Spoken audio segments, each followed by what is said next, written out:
The greatest art heist in history.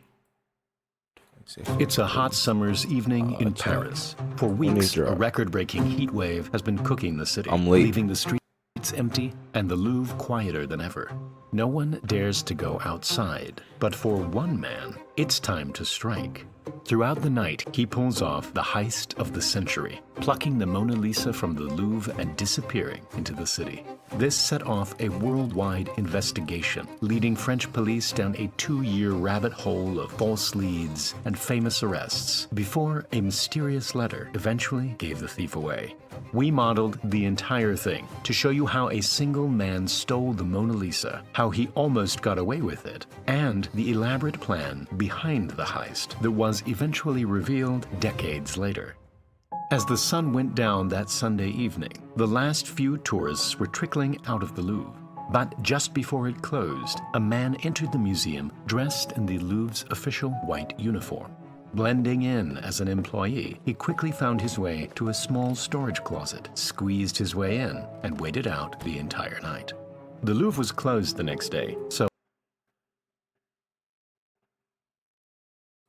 very few employees were going to be patrolling the museum. At precisely 7:15 the next morning, the thief emerged into an almost empty Louvre. With no one in sight, he quickly made his way into the Salon Carré, and there it was.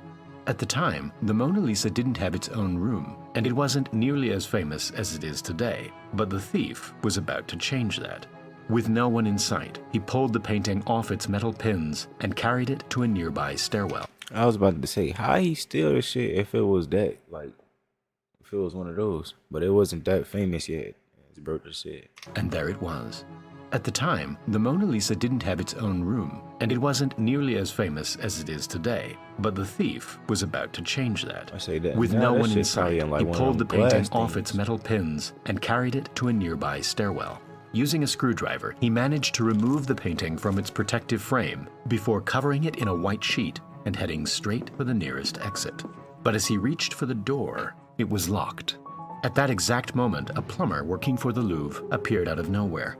He assumed that the man was a Louvre employee, and so he helped him open the door. And just like that, the thief disappeared into the city with the Mona Lisa under his arms. The whole heist was over in just a matter of minutes, but it would take another 28 hours. Nigga did a 7-minute heist Before anyone realized the painting was really gone. That week, photographers had been going through the museum and taking the paintings to be officially photographed, so blank spaces on the wall were completely normal. But when the photographers showed up the next morning without the Mona Lisa, it became clear that something was extremely wrong. The Mona Lisa was officially missing. The police were called and a team of detectives descended on the museum. France closed its borders and stationed tanks around the Louvre. Just kidding, these tanks weren't used. But they can be used in war. Immersed patient disappeared. It sent shock waves all around the world. And the question was, where did it go? All the police had found was the wooden picture frame and a fingerprint left behind by the thief. To get the investigation going, local newspapers started offering a reward of $250,000 for any information that would lead them to the painting. The response was overwhelming. Thousands of people sent letters and showed up to police stations with all kinds of information, placing the Mona Lisa all over the world. 2 separate witnesses recalled seeing a man leaving the Louvre with a bulky object. But the descriptions of the man were completely different. One person claimed that the Mona Lisa was on a freight train heading through Belgium, and another claimed that the painting was on a ship which had already set sail for America. But perhaps the most promising suspect was the famous artist, Pablo Picasso. A secretary who knew Picasso wrote to the police and admitted that he had stolen several Iberian statues from the Louvre. He claimed to have sold these statues to Picasso, who went on to use them in one of his paintings. It seemed unlikely, but after checking the serial number on the statues, the Louvre confirmed that they really were from the museum. Picasso was arrested and taken in for questioning. Meanwhile, the police turned their attention to another famous suspect, American banker and art collector. Y'all think it was him, fool? Picasso was arrested and taken in for questioning. Meanwhile, the police turned their attention to another famous suspect, American banker and art collector J.P. Morgan. At the time, art forgery was a big business, and paintings were often being forged and sold to naive millionaires in America. According to the claim, Morgan had commissioned the heist, and the painting was now on its way to him. Police in America stopped and searched a boat pulling into New York, but there was no Mona Lisa on board. Theories kept coming in from all over the world, but after 2 years of searching, the location of the Mona Lisa was still a complete mystery.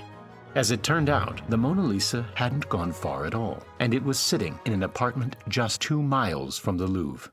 This was the apartment of Vincenzo Peruggia, a 29-year-old Italian who used to work at the Louvre as a handyman. He knew every weakness of the Louvre. He knew that it was closed on Mondays. He knew about the photographers, and it was him who had made the Mona Lisa's protective case, which he dismantled so easily during the heist. After leaving the Louvre, he hid the painting in a trunk with a false floor, which he had made himself. But how did he get away with it for so long? Amazingly, Peruggia already had a criminal record, and his fingerprints were already in the system. But only his right-hand fingerprints were in the system, and the one on the picture frame was a left-hand print, and so a match was never found. During the investigation, police had visited Peruggia's apartment twice, but never found anything. Little did they know that the Mona Lisa was hiding right under their noses.